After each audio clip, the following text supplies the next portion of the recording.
Baik. Maka yang pertama naqlu turab. Okey. Jadi kita letak, kita pindah. Okey, dapat satu. Yang kedua niyat. Dia ada 5. Niyat. Yang niyat, maka niat dia macam mana? Sunat kita masa kita letak tu sudah bermula niat dan kekalkan. Tapi tak apalah, takut pening apa sebagainya, ambil bila kat muka tu niat. Dan niat tayammum mestilah niat istibahatis salat. Niyatu nawaitu istibahata. Mesti kena niat sahaja aku berniat membolehkan. Kena sebut membolehkan sembahyang. Sebab tayammum dia tidak mengangkat hadas, tapi dia rukhsah untuk mengganti air. Kan itu setiap fardu kena tayammum. Dia tak boleh satu tayammum semua sekali. Okey? Jadi kita niat apa dia? Nawaitu istibahata fardhis salat. Saja aku berniat membolehkan, nawaitu tayammuma, aku berniat tayammum li istibahati fardhis salat, untuk membolehkan fardu salat, maknanya salat fardu lillahi ta'ala. Jadi kalau kita niat yang itu selesai. Jadi tayammum yang itu boleh kita buat sembahyang sunat semuanya, boleh kita buat sembahyang apa tu? Baca Quran apa yang bawah-bawah dia, tapi kena sebut fardhis salat. Tak boleh solat saja, fardhis salat. Dalam mazhab kata Imam Syafi'i. Baik. Jadi kita letak tangan, disunatkan merenggangkan tangan. Tepuk. Okey, bila kita tepuk, naqlu. Bila kita sapu kat muka, kita letak saja dekat bahagian ni, contoh kalau buka serban tu maknanya dekat bahagian atas sekali. Okey? Macam ni aja. Letak dulu sini. Okey, buka. Jari ni buka. Mula-mula tu jari ni buka. Okey. Letak je, tekak je ni. Jari ni rapat. Buat begini. Dah buat macam ni lah. Lepas tu turun je. Turun sambil jari mula buka. Mula buka. Settle. Okey? Apa? Letak. Tekuk. Tarik. Sekali lagi tekuk. Tak payah ambil pula. Mungkin ni tak kena. Oh, Akbar. Lepas tu semput. Ustaz panggil aja. Tak betul. Dia mudah hati. Sebab tanah ni sekadar meratakan, iaitu dengan orang panggil ammah. Maknanya dengan kita punya cara kita tu ditunjukkan oleh ulama sudah meliputi semuanya. Okey? Okey, dah selesai. Bila kita dah buat, tak payah sapu-sapu lah. Ni sebab ni kan. Jadi bila buat dia tu, lepas tu tangan ni yang berdebu ni ketuk tempat lain. Jangan kat situ, sebab dia jadi musta'mal. Tepuk tempat lain. Okey. Niat tadi apa tadi? Nawaitu istibah. Kalau bahasa Arab lah. Kalau bahasa Melayunya, dalam hati kita sebut apa? Saja aku mengambil tayammum untuk membolehkan solat fardu. Selesai? Okey. Kemudiannya bila dah bersihkan tangan, kemudiannya apa dia?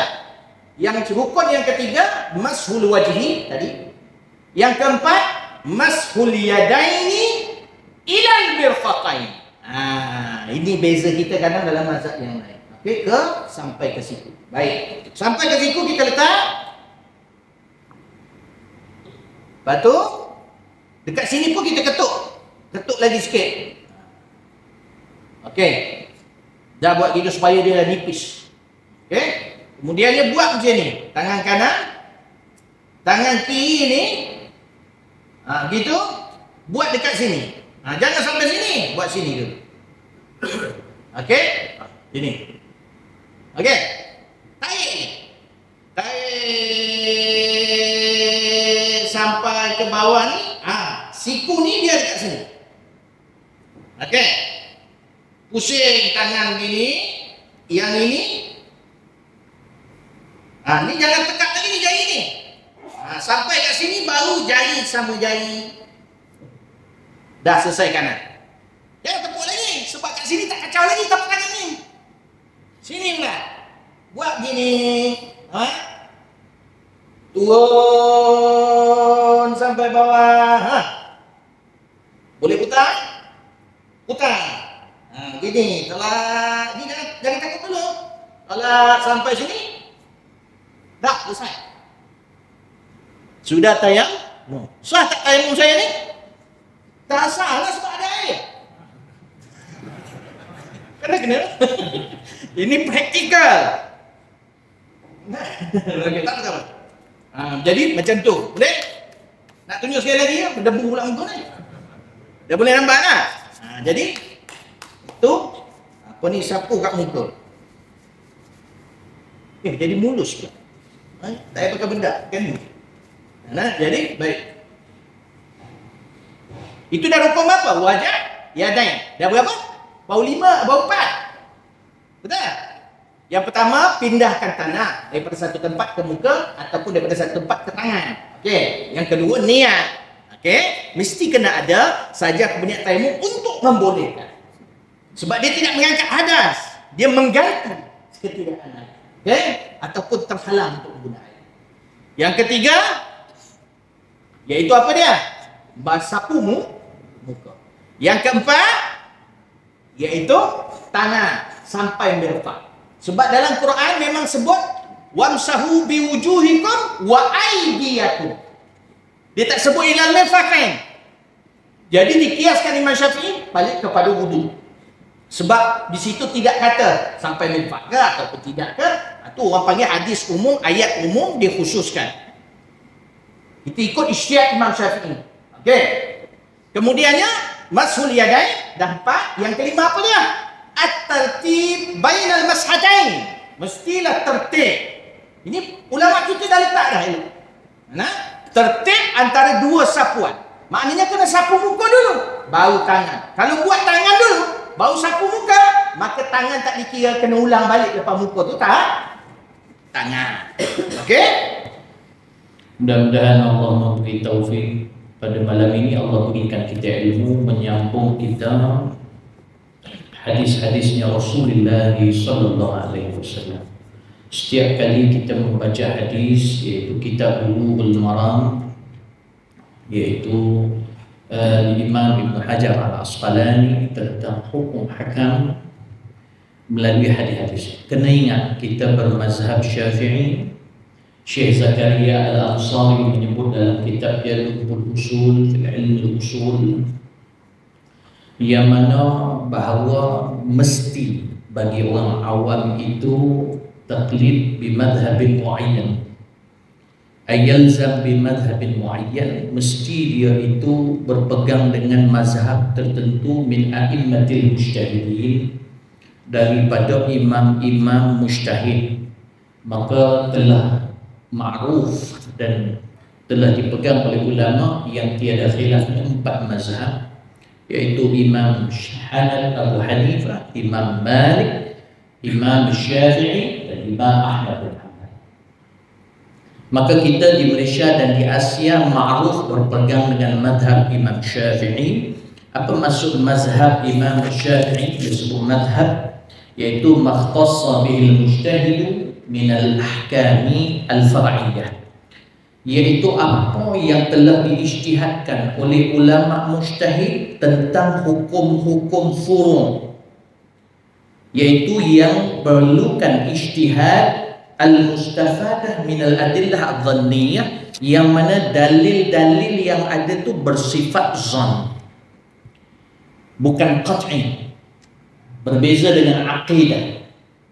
Jadi bila bersifat zon, maka di situ berlaku khilaf. Maka orang awam macam mana? Terima kasih kepada para ulama kita Ahlussunnah wal Jamaah, di antaranya Imam Syekh Zakaria Al-Ansari, yang dirujuk kepadanya seluruh ulama Mesir, dan sanad-sanad mereka mesti akan sampai kepada Zakaria Al-Ansari, Syekh Zakaria Al-Ansari. Yang mana Syekh Zakaria Al-Ansari seorang ulama yang zahid, yang sufi, yang mana beliau pernah ketika mana di luar masjid, ketika beliau kecil, orang selalu panggil dia Syekh Zakaria, Syekh Zakaria, walaupun dia bukan alim lagi ketika itu. Bila dia dengar ramai orang panggil Syekh kepada dia, dia rasa takut. Ini sifat orang mukmin, hati orang mukmin. Maka dia rasa takut sebab orang gelar dia sesuatu yang dia tak ada. Akhirnya dia buat keputusan, dia beritahu mak ayah dia masuk dalam masjid, dan dia kata, aku takkan keluar daripada masjid ini dan akan menuntut ilmu daripada ulama-ulama yang ada dalam masjid ini Sehinggalah aku itu layak dipanggil syekh bawa aku keluar daripada masjid. Maka dia khidmat di masjid. Dulu masjid kita, masjid yang asalnya yang diturunkan oleh Nabi kita Sayyidina Muhammad sallallahu alaihi wasallam dan diikuti oleh banyak lagi negara-negara Arab, dan sekarang ni dah banyak tak ada, tapi alhamdulillah di Mesir, di Masjid Azhar, setiap tiang tu ada syekh. Syekh akan datang ke masjid tu, dan bila habis saja sembahyang subuh, habis saja sunat duha, dia akan duduk di tiang-tiang. Maka Syekh Zakaria Al-Ansari dia akan pergi menghadap syekh-syekh tu semua.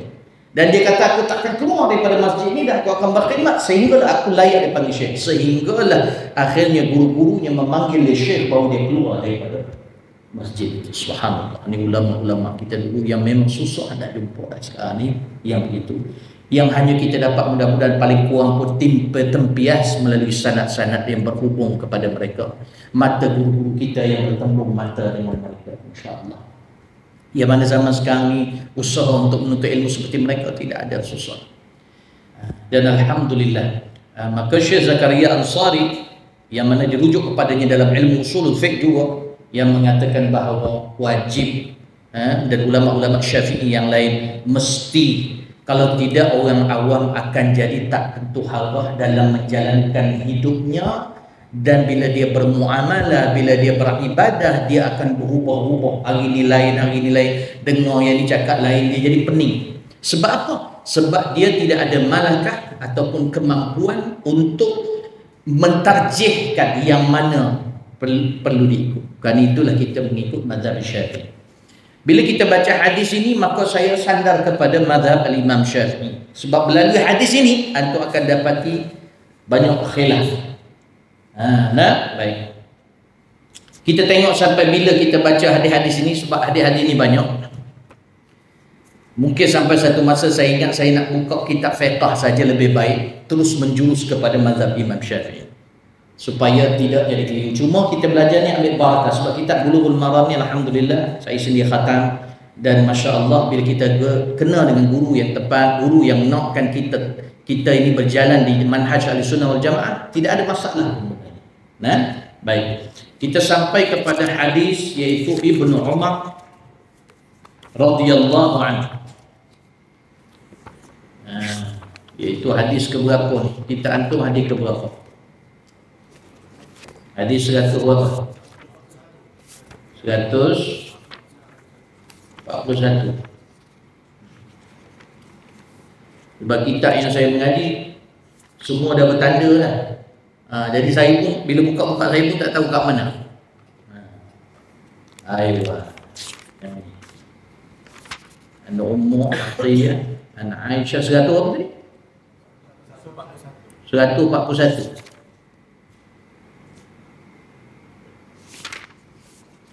Dalam bab tayammum. Aywa. An Ibni Umar. Ayo.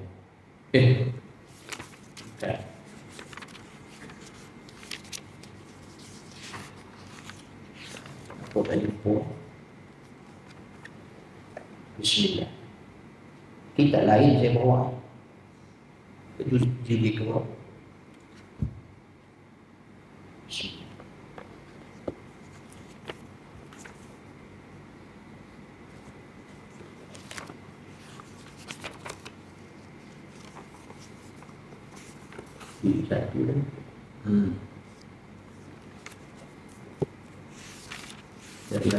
Okey.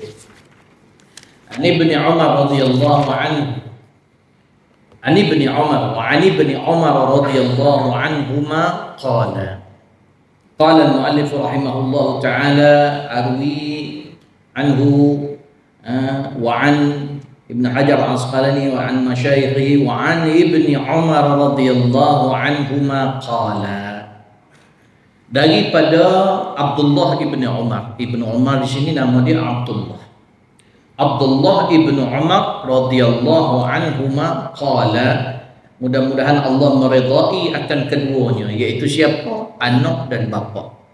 Ibn Umar, iaitu Abdullah, minta Allah redha Abdullah dan minta Allah redha Umar. Ini anak kepada Umar Al-Khattab, Abdullah ibn Umar. Dialah salah seorang budak remaja yang membantu Nabi apabila Nabi sallallahu alaihi wasallam berhijrah daripada Makkah ke Madinah. Dalam perjalanan ke Gua Thur, Abdullah bin Umar inilah bertugas membawa makanan, dan orang tak syak sebab dia budak lagi. Abdullah bin Umar dalam perjuangan Nabi sallallahu alaihi wasallam. Mudah-mudahan kita bangkit bersama mereka insya-Allah. Qala Rasulullah sallallahu alaihi wasallam, Allahumma salli ala sayyidina Muhammad, bersabda Nabi sallallahu alaihi wasallam. Bila sebut bersabda ni rasa kita gembira sebab benda ni pernah keluar daripada mulutnya Rasulullah sallallahu alaihi wasallam, dan apabila kita dipermudahkan benda itu keluar daripada mulut kita, maka kita akan rasa dekat dengan Rasulullah sallallahu alaihi wasallam kalau kita ada perasaan cinta dan rindu dalam hati kita. At-tayammumu darbatan. Tayammum itu adalah dua pukulan. Maksudnya dua pukulan kepada tanah. Darbatun lil wajhi, satu pukulan di tanah, lil wajhi, wa darbatun lil yadaini, dan satu pukulan lagi untuk kedua tangan, ilal mirfaqain, sehinggalah siku. Baik. Rawahu Daruqutni wa sahhahal a'immatu. Imam-imam hadis menyebutkan bahawa benar bahawa hadis ini waqfahu, mensahihkan hadis ini mauquf. Apa maksud hadis mauquf? Sebelum ni saya dah pernah sebut. Bila sebut hadis mauquf, sebagaimana dalam kitab Al-Baiquniyah, wa ma adaftuhu ila ashabi min qaulin wa fi'lin fahuwa mauqufun zukil. Iaitu apa-apa kata-kata yang disandarkan pada sahabat, maka ia dinamakan dengan hadis mauquf. Baik. Walau bagaimanapun periwayatan ini, Abdullah bin Umar berkata Nabi SAW bersabda. Sebahagian ulama mengatakan ini adalah kata-katanya Abdullah bin Umar. Tapi Abdullah bin Umar berkata ini Nabi yang sebut. Ini Nabi yang kata. Baik. Ulama-ulama Ahlussunnah wal Jamaah, khususnya ahli hadis, maka menyebutkan tentang sahabat-sahabat Nabi ini, kalau perawi dia siqah sampai pada sahabat, kemudiannya tak pasti. Dia ada dua. Satu, tak pasti sahabat itu berkata atas kata dia ataupun sahabat itu ambil daripada Rasulullah. Kalau berdasarkan matan ini, Abdullah bin Umar kata Rasulullah berkata. Jadi bagaimana? Maka para ulama mengatakan, pertama, adamu ma'rifatus sahabi lam yu'athir fi sihhatil hadis. Tidak, yang pertama, kalau tidak mengetahui nama sahabat yang merawikan, cukup sampai tabi'in, tapi periwayatannya itu siqah sampai tabi'in itu dicek dia pun siqah, adil, tidak berdusta, maka tabi'in ini mengatakan dia meriwayatkan daripada dia tak sebut sahabat yang diriwayat, dia terus kata qala Rasulullah sallallahu alaihi wasallam, maka ketika itu hadis itu tetap sahih. Sebagian besar ulama hadis kata. Sebab apa? Sebab sahabat, ijma' ahli hadis semua sahabat adalah adil dan jujur, audul wa saduq. Kelebihan yang mereka dapat melalui melihat mata Rasulullah secara mubasyarah. Kerana itulah tabi'in tidak dapat. Khas untuk para sahabat sahaja, kerana dia di zaman Rasulullah dan matanya bertentangan dengan mata Rasulullah, sehingga Allah letak dalam diri mereka amanah, benar dan adil, yang mana dia itu tidak akan berdusta. Itu kalau tak sebut nama sahabat atau tak tahu nama sahabat. Daripada tabi'in terus cakap bahawa Rasulullah SAW bersabda. Walaupun sebagian mengatakan hadis itu mursal, sebab sahabat ada yang kata hadis mursal itu dhaif.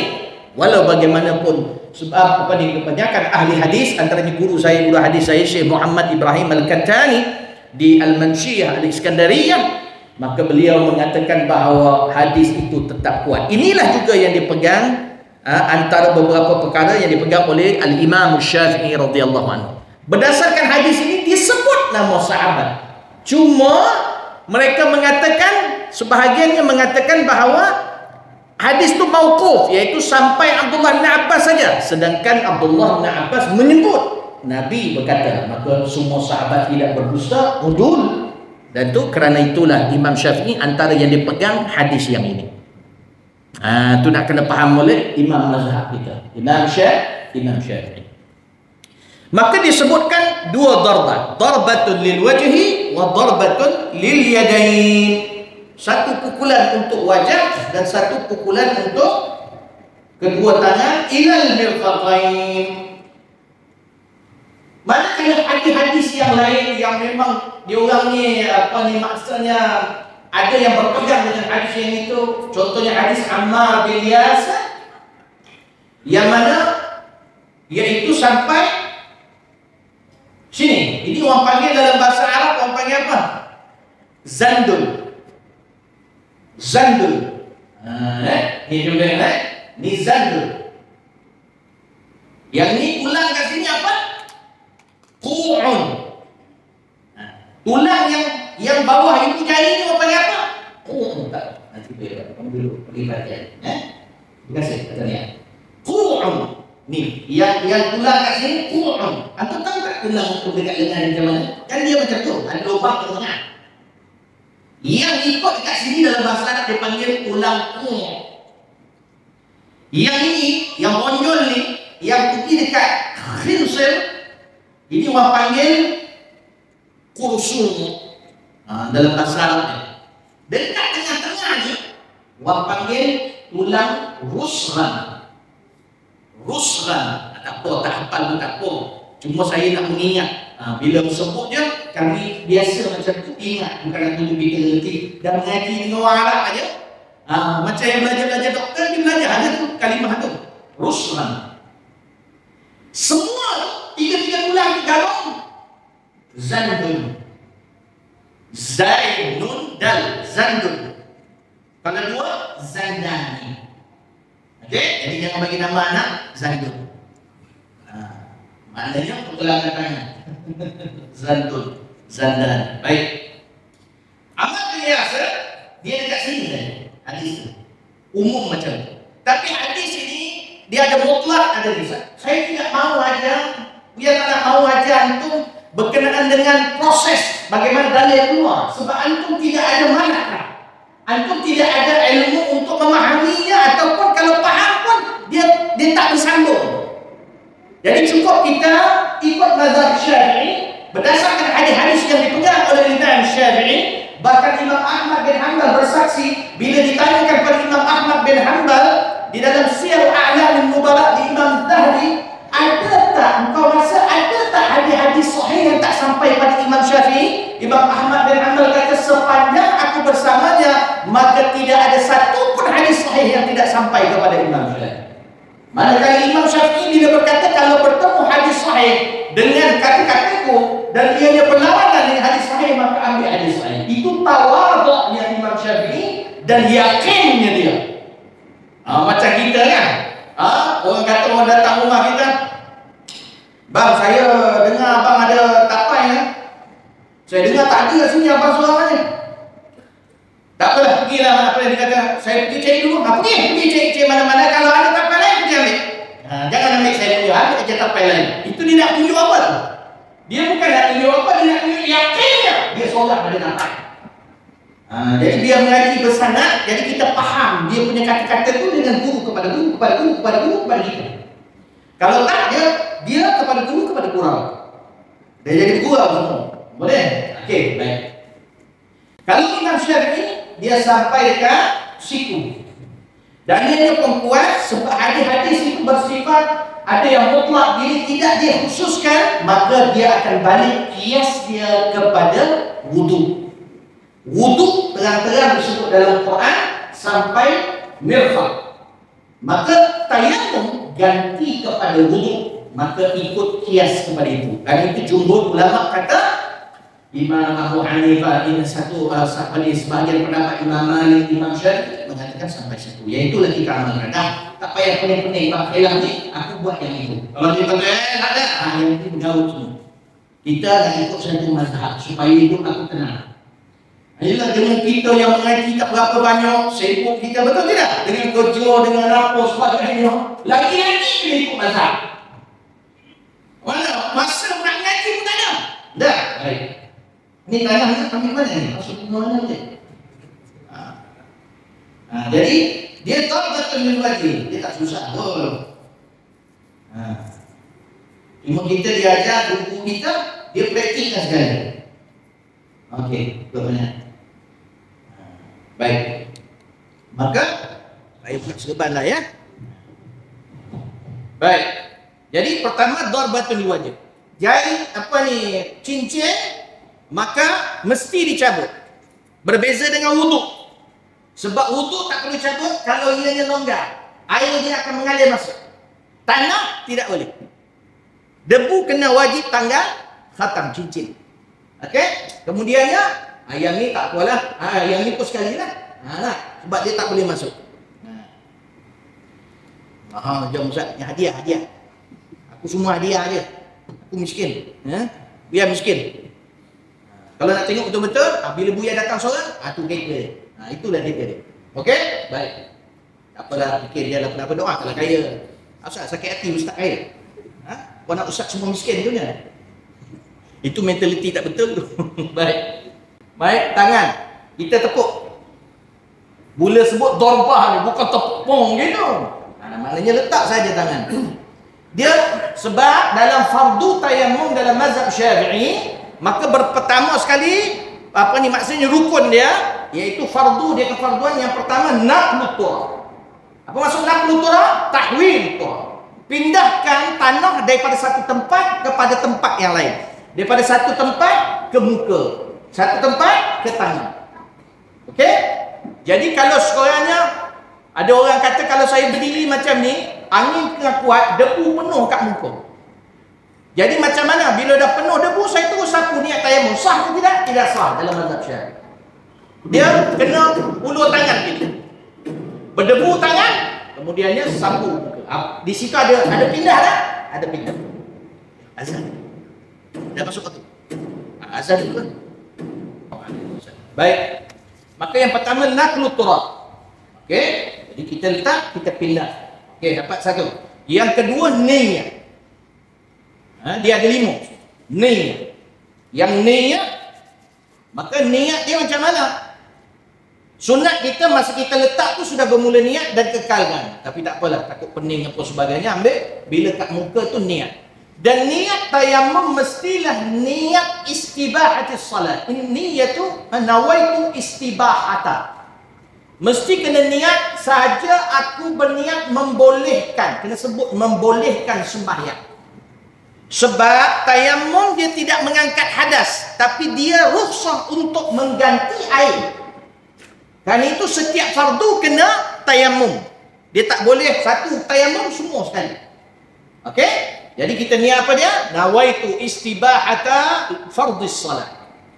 Saja aku berniat membolehkan, nawaitu tayammuma, aku berniat tayammum li istibahati fardhis salat, untuk membolehkan fardu salat, maknanya salat fardu lillahi ta'ala.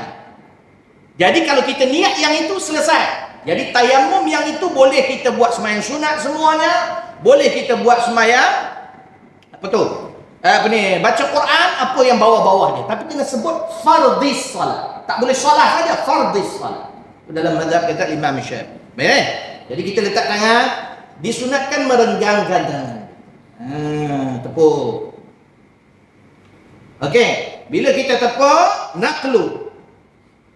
Bila kita sapu kat muka, kita letak saja dekat bahagian ni contoh kalau buka serban tu maknanya dekat bahagian atas sekali. Okey? Macam ni aja. Letak dulu sini. Okey, buka. Jari ni buka. Mula-mula tu jari ni buka. Okey. Letak je, tekak je ni. Jari ni rapat. Buat begini. Dah buat macam ni lah. Lepas tu tuan je.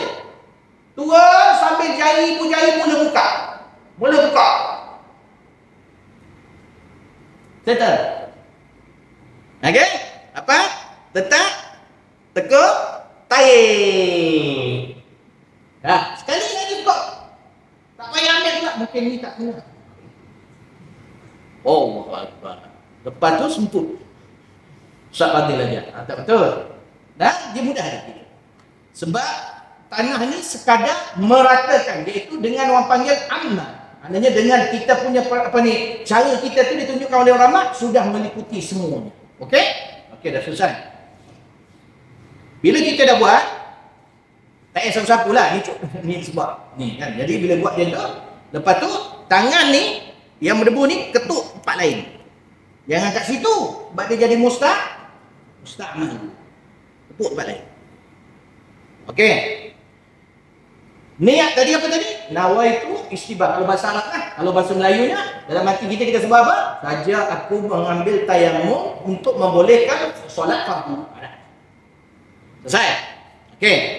Kemudiannya bila dah bersihkan tangan, kemudiannya apa dia? Yang rukun yang ketiga, mashul wajhi tadi. Yang keempat, mashul yadaini ilal mirfaqain. Ini beza kita kadang dalam mazhab yang lain. Okey, sampai ke situ. Baik. Sampai ke situ kita letak. Lepas tu dekat sini pun kita ketuk. Ketuk lagi sikit. Okey. Dah buat gitu supaya dia nipis. Okey. Kemudian dia buat macam ni. Tangan kanan, tangan kiri ni gitu, buat dekat sini. Jangan sampai sini, buat sini dulu. Okey? Ini. Okey. Tarik. Tarik sampai ke bawah ni. Siku ni dia dekat sini. Okey. Pusing tangan gini, yang ini. Ni jangan tekat lagi ni jari ni. Sampai kat sini baru jari sama jari.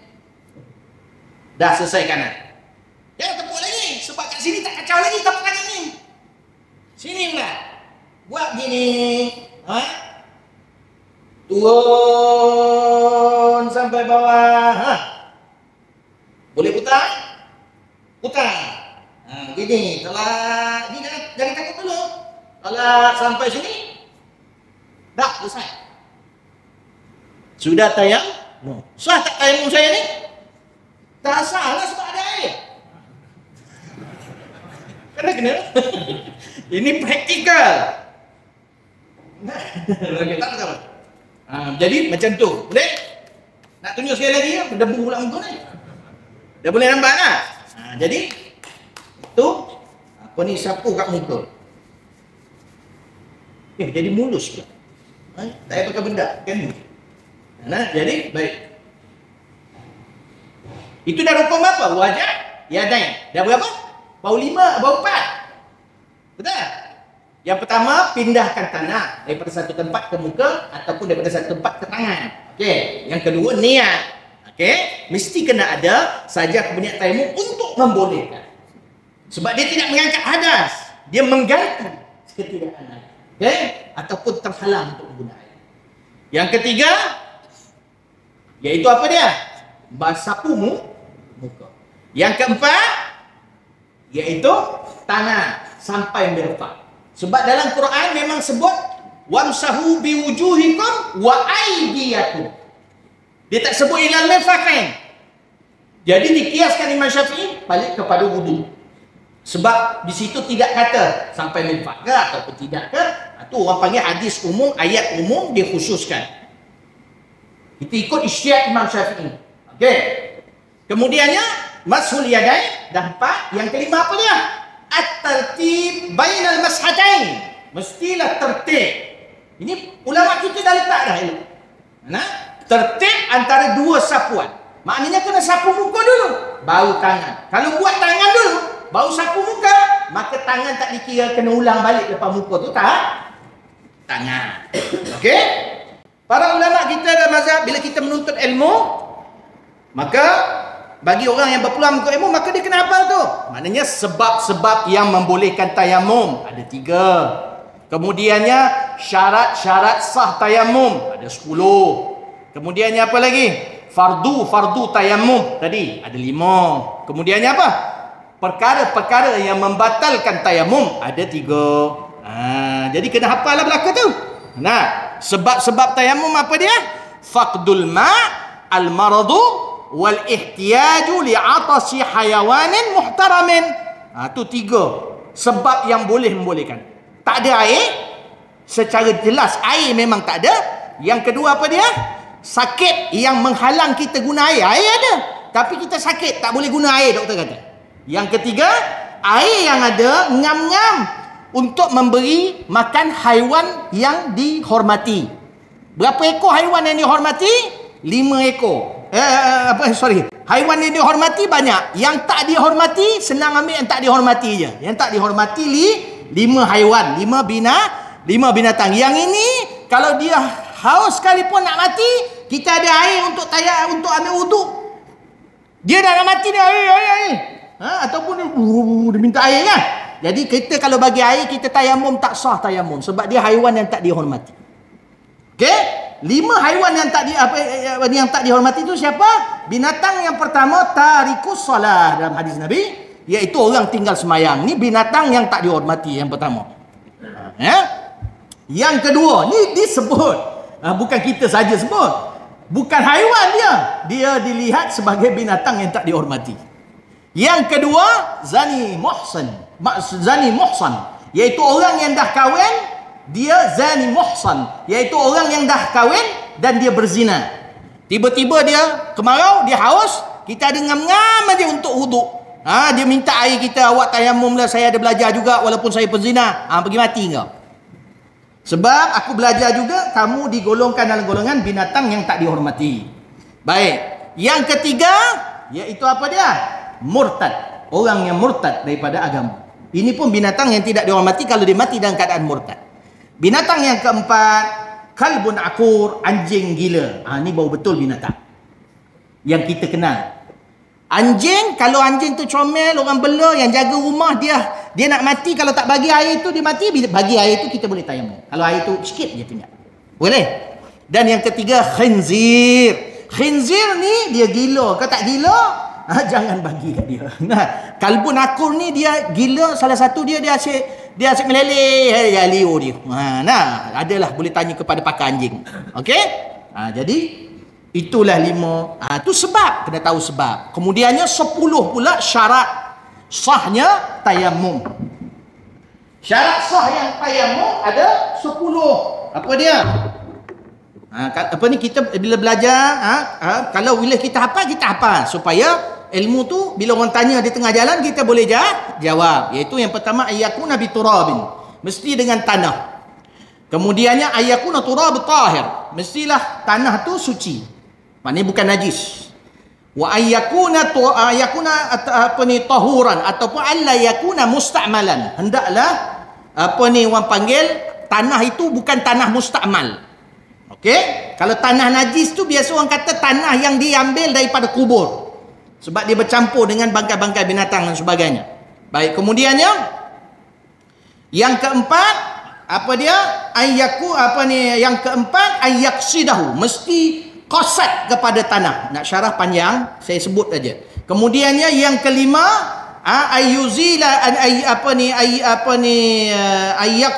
ayyaksidahu. Kemudiannya ayuzilah najasa awalan, mesti buang najis dulu. Kalau ada najis pada tubuh kita, buang najis dulu baru tayamum. Kemudiannya yang keenam, ayyajtahida fil qiblati awalan, mesti ijtihad dulu cari kiblat. Cari kiblat dulu baru tayamum. Kalau contohnya kita tak tahu kiblat lah, kena cari dulu kiblat baru tayamum. Kalau tak sah tayamum. Kemudian yang ketujuh, Allahumma shalli ala sayyidina Muhammad, ayyatayammama ba'da dukhulil waqti, mesti bertayamum selepas masuk waktu. Siapa yang tayamum zuhur, sebelum zuhur dia tayamum untuk sembahyang zuhur, masuk zuhur baru dia nak sembahyang, tak sah. Dia kena tayamum lepas masuk zuhur. Okey, kemudiannya yang ke-8, ayyatayammama likulli fardin, hendaklah dia bertayamum pada setiap fardu solat. Maknanya satu zuhur, dah selesai zuhur, kena tayamum pula asar. Okey. Kemudiannya yang keempat, alla yukhalituhu daqiq, iaitu jangan bercampur. Maknanya ayakuna turab khalisan. Tanah tu tak boleh campur dengan simen, tak boleh campur dengan tepung, tak boleh campur dengan apa-apa. Ni yang ke-9, yang ke-10, yang terakhir sekali, iaitu ayyakuna ghubaran, iaitu mestilah dia dalam bentuk debu. Boleh faham? Tak apalah tu.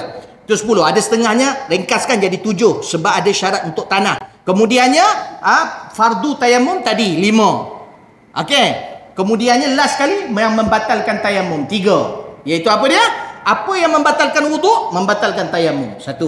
Yang kedua, murtad. Orang yang murtad batal tayamum dia sebab tayamum lemah. Berbeza wuduk. Orang murtad wuduk dia masih kekal ada sebab wuduk ni kuat. Sampai dikentut. Tapi tak ada beda lah dengan murtad. Okey. Kemudiannya apa dia? Yang ketiga iaitu tawahhumul ma in tayammama li faqdih, iaitu menyangka ada air sekiranya dia bertayamum kerana sebab tak ada air. Bukan sebab sakit. Kalau sebab sakit, tiba-tiba ada air ke tak ada air, dia tetap kena tayamum sebab tak boleh kena air.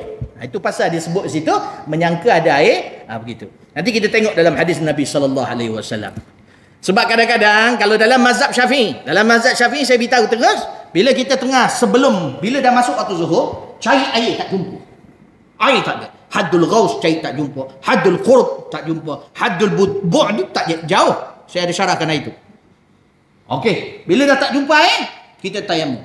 Sebelum kita nak solat, bila dah tayamum, kita nak solat, tiba-tiba ada orang dia, air, ada sini air. Tawahum. Dalam hati tu rasa, ada air lah. Maka ketika tu tak boleh teruskan semayang, kena cari air.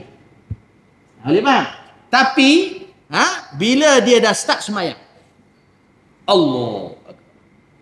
Tengah semayang tu, tiba-tiba, mari sangkaan. Contohnya, bunyi tadi.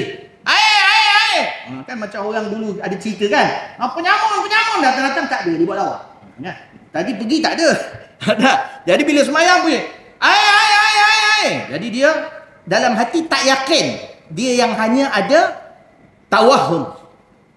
50-50 atau bawah daripada 50. Betul ke ada? Yang ini jangan berhenti semayang, teruskan semayang dan tak perlu ulang. Ni dari segi hukum ijtihad Imam Syafi'i.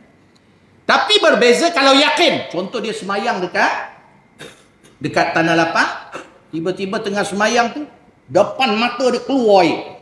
Dekat dinding keluar air. Nampak jelas keluar air. Yakin batal solat dia. Dan kena dia ambil wuduk. Itu yakin. Okey? Dan kalau dia dah tak ada, tak yakin, tak ada tawahum, maka dia semayang, teruskan semayang. Habis semayang, walaupun selepas habis semayang, tiba-tiba orang kata ada air. Perlukah dia ulang? Tidak perlu solat. Cuma sebahagian, bukan sebahagian, ulama mazhab Syafi'i kata, cuma kalau masa tu panjang, afdal ulanglah balik solat dengan wudu. Tapi hukumnya macam mana kalau tak nak? Tak apa, tak ada masalah. Alright? Kalau ada dengar selain daripada tu mazhab lain itu. Tapi ustaz tu Syafi'i. Mungkin dia tengok Google. Jadi dia pun tak tahu yang dia cakap tu Syafi'i ke, Maliki ke, Hanbali. Ni biar tengok daripada kitab. Boleh? Baik. Darbatun lil wajhi wa darbatun lil ladaini ila al mirfaqain. Kalau yang sampai dekat zandan, macam ni jelah. Gini jelah. Tapi kita dalam mazhab Syafi'i ikut mazhab Syafi'i. Baik. Selesai hadis tu. Hadis yang seterusnya puap dah. Bolehlah sikit lagi. Kita ambil satu hadis lagi. An Abi Hurairah radhiyallahu anhu qala Rasulullah sallallahu alaihi wasallam. Sekarang kan maghrib awal, insya-Allah paling lewat pun 8.40, 8.45 kita dah. Boleh Ada cerita apa lepas ni? Kat TV ada. Sabar dulu ya. Kalau musim bola lagi kelang kabut. Baik. Bukan saya lah. Saya abang saya yang tak dengar dia suka bola. Macam mana dia tengok bola tu saya pun tak tahu. Tapi dia minat betul. Saya kurang minat. Main bola saya minat. Baik. Wa an Abi Hurairah radhiyallahu anhu qala Rasulullah sallallahu alaihi wasallam as-sa'idu wadu'ul muslim. Kita antum dia tulis wudu ke wadu? Dhamma. Baris depan. Betulkan baris atas. Bukan sebab dalam ni juga. Sebab biasa saya mengaji hadis ini disebut dengan wadu. Wadu ni iaitu kalau contohnya uridu an atawadda'a faja'a sadiqi biwadu'in. Aku nak berwuduk, kemudian datang kawan aku membawa air wuduk.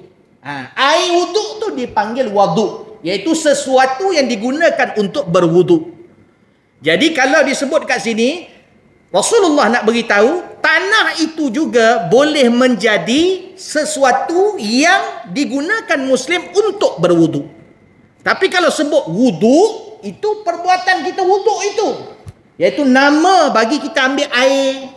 Contohnya berwuduk tu, maksudnya kita menyucikan. Jadi kat sini yang paling tepat wadu'in, bukan wudu.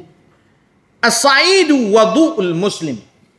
Sa'id ni dalam mazhab Syafi'i iaitu debu tanah. Kita pegang yang itu. Dalam mazhab Maliki dia kata semua atas muka bumi yang boleh disapukan kat muka, yang penting dia suci. Jadi yang ini banyak benda lah. Bahkan ada sebahagiannya kata batu-batu yang hancur macam pasir tu boleh tak? Kita tak boleh. Kita kena debu tanah. Macam ni tadi. Ni betul debu tanah Siapa yang ambil? Memang debu tanah lah. Bukan pasir ke atau calong ke. Baik. Memang debu lah tu. Kadang-kadang ada orang kata, alah takkan berlaku lah Ustaz, mesti ada air. Jangan. Melaka pernah kemarau dulu tahu sebab apa kemarau? Dia perli Muallim Haji Abdul Wahid. Ada orang besar kat Melaka tu perli bila orang cadangkan Muallim Haji Abdul Wahid jadi tokoh Ma'al Hijrah. Dia tergelak, orang besar Melaka ni tergelak. Dia kata, alah tunggu sungai Melaka kering lah dulu baru jadikan dia tokoh Ma'al Hijrah. Duduk kat pondok aja. Kering Melaka. Pasal kau aku pun kena juga. Memanglah tu semua sebab Allah yang nak. Tapi Allah meletakkan, kan banyak hadis-hadis kalau bukan dengan sebab budak-budak kecil, binatang-binatang yang tidak dizalim, maka hujan turun disebabkan mereka. Allah nak benda tu berlaku macam tu.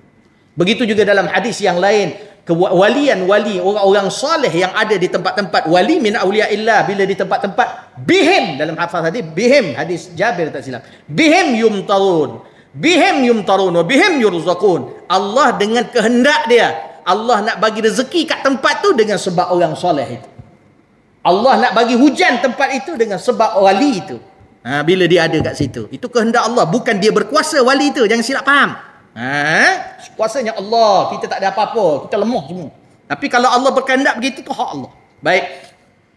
Maka dia kata sa'idu wadu'ul muslim wa illam yajidil ma'a 10 sinina, walaupun tak jumpa air 10 tahun. Maknanya nak kata tanah itu diakui oleh Rasulullah sebagai boleh berwuduk dengannya walaupun tak jumpa air 10 tahun. Maknanya dikira sah ibadah kita dengan tayamum tu. Fa idza wajadal ma'a, dekat sini timbul hukum. Fa idza wajadal ma'a, maka jika ada air, falyattaqillah, bertakwalah pada Allah, wal yumissuhu basharatahu, maka sentuhkan air itu pada tubuh kamu. Maknanya bila ada air tak boleh tayamum. Di sinilah hadis ini umum. Baik, tengok hadis-hadis yang lain. Maka Imam Syafi'i mengatakan bahawa di sini timbul ni bila kita semayang tadi kan, tiba-tiba nampak air. Jadi bila dilihat kepada dalil-dalil daripada Al-Quran dan hadis Rasulullah sallallahu alaihi wasallam, maka dekat situ Imam Syafi'i kata kalau dah habis semayang baru nampak air, yaqinan katawahuman, maka tak perlu ulang semayang tu. Sebab berdasarkan hadis inilah Nabi kata kalau jika jumpa air maka kenalah sentuhkan. Jadi ulama kata adakah maksud Nabi kena sentuh air, maknanya yang tayamum kita tadi semayang tak sah. Dekat situ ulama ijtihad berdasarkan hadis dalil zon. Boleh faham tak? Jadi hormat ulama kita. Jangan duduk dalam YouTube, duduk bedal sana bedal sini ikut suka. Kesian masyarakat. Rawahul Bazzar wa sahahu Ibnu Qattan, lakin sawwaba Daruqutni irsalahu. Imam Daruqutni kata hadis ni mursal, iaitu sampai tidak disebut nama sahabat, tapi dalam riwayat ni ada sebut an Abi Hurairah. Mungkin ada riwayat lain yang tak sebut lah. Jadi Imam Daruqutni kata hadis mursal. Tak apalah tu. Sebab hadis mursal ni macam saya sebutkan dhaif. Kita lebih kepada nak faham benda ni. Baik.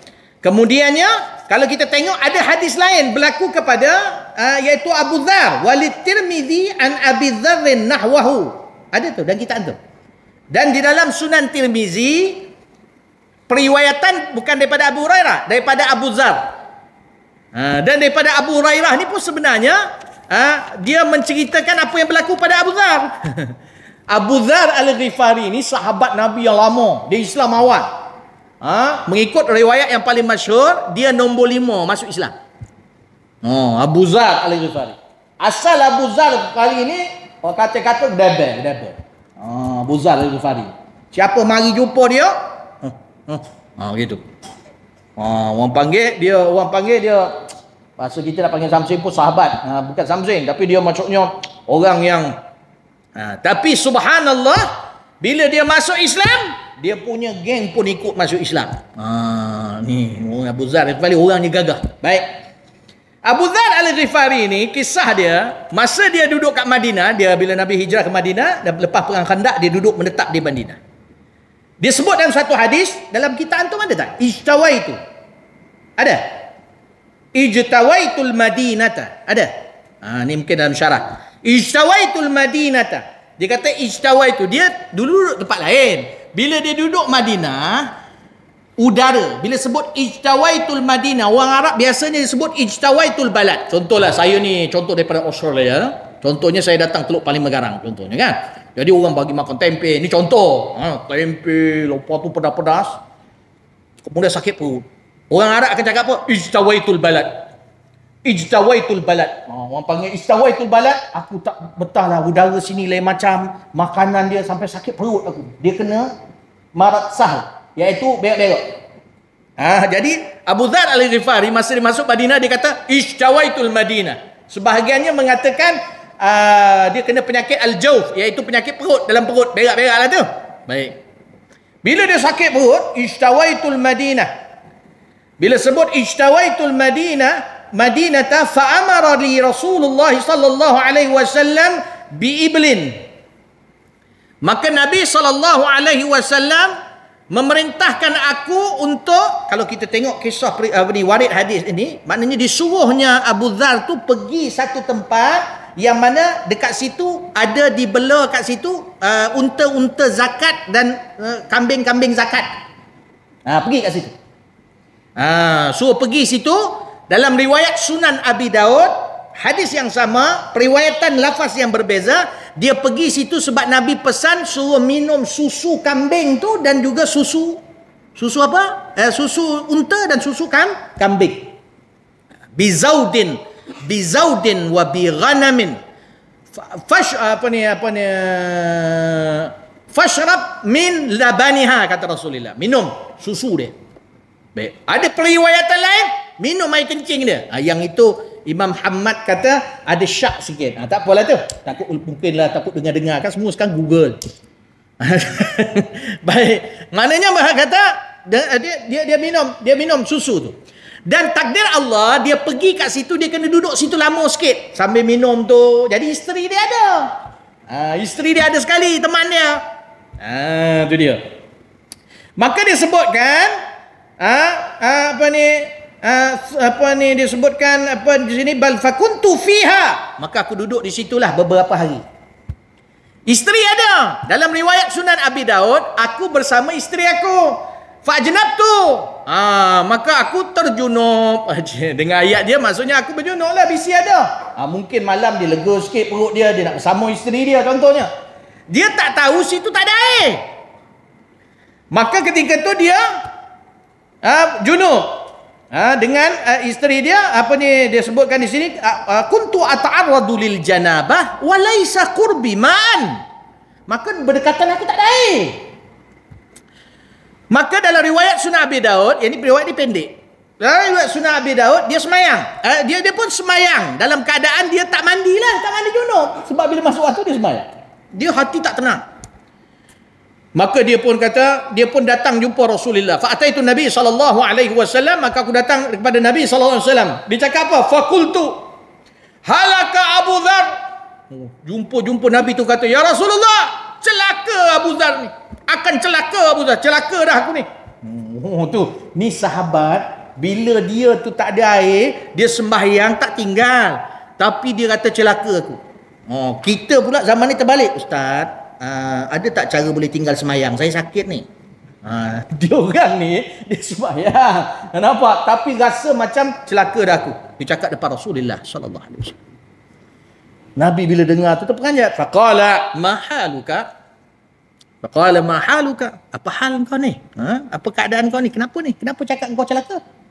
Rasulullah tanya. Qultu kuntu ata'arradu lil janabah wa laysa qurbi ma'an. Aku berjunub ya Rasulullah. Bila engkau suruh aku pergi duduk sana, aku dah minum susu apa sebagainya, isi aku pun ada, aku pun bersama dengan dia dalam keadaan aku tak tahu tempat tak ada air. Maka akhirnya aku tengok-tengok keliling tak ada air, maka aku terus sembahyang je. Benda tu baru kan? Tanah ni. Maka Nabi SAW bersabda, qala as-sa'idu tahurun liman lam yajidil ma' walau 10 sinin. Lafaz dia lebih kurang tu. Bahawa tanah itu suci dan menyucikan walaupun tak jumpa air semua 10 tahun, itulah ganti kepada wudu. Maka bila ataupun ganti kepada mandi janabah. Mandi janabah macam mana dengan tayamum? Sama lah. Sapu muka, sapu tangan, jangan kau ambil satu beldi tu. Bini kata, bang, saya biasa dengar mandi bunga, abang mandi tanah bang. Abang dah tak lama ke? Bini pun takut, suka sangat dengan tanah. Dia silap faham situ. Masa awal-awal turunnya perintah Allah tentang tayamum ganti, maka itu yang berlaku khilaf tau. Ada hadis yang Nabi kata begini, nak meringankan sehinggalah jadi solid molek sebagaimana dibawa oleh Abdullah bin Umar. Kan itulah Imam Syafi'i berpegang kepada yang itu. Boleh? Jadi kalau tak ada air, tapi kena ikut syarat-syarat dia lah, kena belajar. Kena cari dulu. Cari had ghaus. Had ghaus maksudnya apa? Kalau rumah kita tak ada air, maka wajib cari apa? Haddul ghaus. Kanan, kiri, depan, belakang. Boleh tak? Boleh faham tak? Haddul ghaus, cari sekeliling rumah. Dalam kandang kita, rumah, dalam kereta kau ada air, cari. Tak jumpa. Kemudian ni haddul qurb. Haddul qurb 150 meter kanan, 150 meter kiri, 150 meter depan, 150 meter belakang. So tanya jiran. 150 meter jauh mana? Dekat je kan? Dari sini sampai pintu 150 meter ada. Jauh lagi ya? Jauh lagi. Kira lah. Kira 150 meter. Wajib cari. Cari, tak jumpa. Kalau haddul bu'du, iaitu lebih kurang, lebih daripada 9,000 hasta. Yang itu contohnya kat Seremban. Walau yakin tak perlu. Contohnya kita kat Selangor, dekat mana kat sini. Kalau Selangor sini sampai Dengkil ada tak lebih 150 meter? 4.5 kilometer. Dari sini ke Dengkil ada tak 4.5 kilometer? Lebih kan? Okey. Kita duduk kat sini, kita pun telefon adik kita kat Dengkil. Hello. Manap. Contohlah kan? Sebab sini tak ada nama Manap tu yang saya guna nama Manap tu. Hello Manap. Abang tak ada air ni, abang habis taman abang, satu kawasan Selangor ni tak ada air. Contohnya. Saya kat Dengkil ada, bang. Ada abang kena datang sini sebab ada air ni. Tak apa. Abang dah belajar. Engkau bodoh lagi, engkau belajar lagi. Belagak apa tu? Padahal baru datang hari ni. Contoh, Manap tu lah. Sini tak ada Manap. Kan? Jadi dia kata tak apa. Itu haddul bu'du, tak payah pergi. Abang tak wajib pergi sana. Abang boleh tayamum saja. Kan tenang bila ada ilmu. Kalau tak, alamak, kau apa ni, sempat ke tidak ni? Jadi masalah. Baik, Islam sunuh cukup sempurna, masya-Allah. Abu Dhar tunjukkan contoh apa sebagainya. Jadi ilmu ni sebenarnya dia cahaya tau. Jangan kita ingat ilmu ni sekadar kita nak dapat dan kita selesai masalah hidup. Ya, memang betul. Tapi salah satu lagi kelebihan dia, kenapa ulama suka menadah ilmu dan sebagainya? Kerana dia tu cahaya, nurun. Jadi bila kita berwuduk, bila kita ada ilmu, nurun, maka akhirnya berkembanglah kita dan nur akan membawa kepada hidayah. Maka akan memberi tunjuk pada jalan yang betul. Mudah-mudahan Allah memberi taufik kepada kita semua, insya-Allah. Memberi faham kita. Hari ini kita baca 3 hadis dan ni 2 hadis lah. 2 hadis, 3 hadis. Sekali dengan hadis Abu Dhar tadi. Jadi mudah-mudahan Allah bagi faham. Saya dah tunjukkan praktikal tadi. Mudah-mudahan Allah bagi faham. Kita tak tahu sebab akan ada ujian kepada kita. Sebab air mungkin akan tak ada dalam hadis-hadis pun, akan berlaku kemarau. Kat situ kalau kau tak tahu tayamum ni macam mana? Kan masa tu berlaku susah air bila tak ada ni, terutama orang baru kahwin. Kan? Jadi bukan kita kata dia bernafsu, dia baru kahwin. Jadi memanglah dalam proses nak dapat anak, dia bersama isteri dia apa sebagainya. Macam mana kalau tak ada air? Nak berwuduk macam mana? Jadi tayamum selesai semua masalah sekiranya tak jumpa air. Wallahu ta'ala a'lam. Jadi mudah-mudahan kita memahaminya melalui pemahaman Al-Imam Syafi'i radhiyallahu anhu. Sebab sebelum ni ada hadis sampai sini saja, tu pasal saya sebut. Kami dulu belajar sampai ditunjuk ni. Lengan ni, tu yang tadi kena hafal tu tadi tu. Ini ku, ini bu, ini rusghan. Kat bawah tu pula ka'ab, akib, bu. Tahu bu? Ba waw ain bu, iaitu tulang yang belakang ibu jari kaki. Itu bu, dulu duk ngapal. Duduk bu, ku, akib, bu, ku, bu, ka'ab, akib, kemudiannya ku, kursu, rusghan. Agaknya kalau kat Malaysia ni budak kat masjid duk bu. Kalau yang lalu tu tak tahu benda tu, sian budak ni. Anak siapa ni? Kan? Mungkin dia tak berapa sihat. Kau yang tak sihat. Dia sihat, dia tengah menghafal lah. Dia tengah menghafal benda tu. Ni. Tu boleh tulang. Ni kalau ni orang panggil adud. Ni orang panggil zira. Ni orang panggil kaf. Kaf ni sini. Itu pasal kalau belajar fiqh, bila sebut wal kafain. Maknanya kerana kafain, orang perempuan aurat dia orang panggil kaf. Dia berbeza. Kalau perempuan aurat masiwal wajah wal kafain.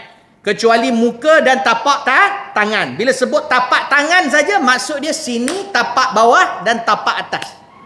Sebab kadang-kadang ada setengah tu pakai fashion. Ada setengah tu bila saya tanya, ni berlaku, saya tanya kenapa atas ni ada macam ada tutup, dia ada masuk kat jari. Betul? Kata, fashion ke? Tak, Ustaz. Yang auratnya yang boleh yang sini. Yang ini aurat. Hei! Ni bukan. Jadi kat sini yang kau pergi pakai ni apa ya Allah. Oh ya ke? Saya tengok dalam kitab, saya tengok dia beli kitab, tak ada guru, dia kata dan kafain tu diterjemah telapak tangan. Jadi telapak tangan kita orang Malaysia sini dah. Dalam istilah fiqh bila sebut kafain pada aurat sini dan sini. Jadi kat sini sampai sini. Alhamdulillah benda tu ramai orang tahu. Tak ada masalah lah. Mudah-mudahan. Tapi berlaku saya cerita tu sebab berlaku. Bila tanya tu pekanjat saya. Saya ingatkan fashion. Wallahu ta'ala alam. Jadi mudah-mudahan Allah menambahkan kita ilmu insya-Allah. Dan ikutlah mazhab Imam Syafi'i. Jangan ikutlah puak-puak yang nak duk bahar-bahar hadis. Orang awam tak belajar hadis daripada bawah, dah tak belajar tentang lafaz-lafaz. Bukan tak memenangi, upgrade kan. Nampak mustahil dengan cara hidup dia. Bekerja siang, malam nak rehat. Lepas tu time malam pula datang kuliah. Lepas tu datang kuliah, ialah dia tak ada niat nak serius dalam mengaji. Bukan kata tak bagus. Maknanya antum lebih nak menambahkan masa tu supaya berfaedah. Betul tidak? Jadi antum datang dengan buku tak ada apa sebagai. Lepas tu kita duk sebut, oh ni hadis ni khilaf. Oh ini kata dhaif. Oh yang ni kata sahih. Imam ni tak kuat. Imam orang awam tak kuat. Asal bertumbuk ke apa? Dia pun pening. Kan? Dia kata tak kuat. Dia dengar orang. Kesian orang. Ikut mazhab Syafi'i. Nanti kalau betul-betul serius mengaji, barulah kita boleh faham benda-benda ni. Dan sebenarnya kalau betul-betul bersanad, dia tidak akan bergaduh. Dan dia akan nampak mazhab-mazhab tu seolah-olah satu mazhab. Mazhab Abu Hanifah, mazhab Maliki. Dan dia orang berkasih sayang tau. Kalau antum tengok sejarah dia orang berkasih sayang sesama dia orang. Walaupun ijtihad dia orang berbeza. Kita ni yang duk bahas dia orang punya bergaduh. Kan pelik tu. Bila tak bersanad tu, dia bergaduh. Ini jadi masalah ya. Mudah-mudahan Allah bagi taufik. Wallahu ta'ala a'lam. A'udzubillahi minasyaitonir rajim. Bismillahirrahmanirrahim. Allahumma akhrijna min dhulumatil wahmi. Ya Allah, keluarkanlah kami daripada kegelapan keraguan. Wa akrimna binuril fahmi. Muliakan kami dengan cahaya kefahaman. Waftah lana abwabal ilmi. Bukakan kami pintu-pintu ilmu. Wa zayyinna bil akhlaqil hasanah wal hilmi. Dan hiasi kami dengan akhlak yang mulia dan lembut. Allahumma ja'al jam'ana hadha jam'an marhuma. Ya Allah, jadikan himpunan kami himpunan yang dirahmati. Wa tafarruqana min ba'di tafarruqan ma'suma. Dan perpisahan kami selepas ini perpisahan terjaga dari kemaksiatan dan kemungkaran. Bi rahmatika ya arhamar rahimin. وصلى الله على سيدنا محمد وعلى اله وصحبه اجمعين سبحان ربك رب العزه عما يصفون وسلام على المرسلين والحمد لله رب العالمين.